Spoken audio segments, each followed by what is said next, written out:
وزیر اعظم عمران خان صاحب نے آج پوری قوم کو بھی ایک پیغام بھی دیا ہے۔ اس سے پہلے ہم سب کو معلوم تھا کہ 27 مارچ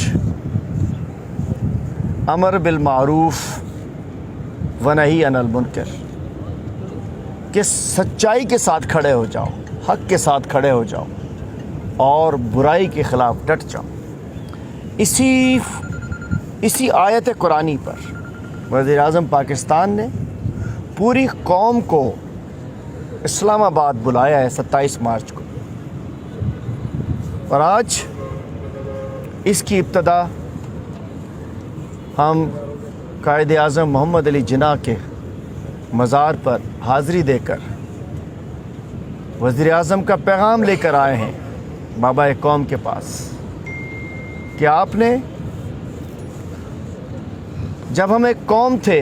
ایک نعرے پہ لا الہ الا اللہ محمد رسول اللہ کے نعرے پہ آپ نے ملک حاصل کر لیا، زمین کا ٹکڑا حاصل کر لیا، یہ پاکستان حاصل کر لیا، ایک قوم، مسلمان قوم کو اکٹھا کر کے۔ لیکن اس کے بعد وہ لوگ جنہیں شاید قدر نہ تھی اس ملک کی، پاکستان کی، ناقدری کی، اور اس کے بعد حالات یہاں پہنچ گئے کہ یہ آخری کے جو یہ 30-40 سال ہیں اس میں پاکستان پیچھا گیا،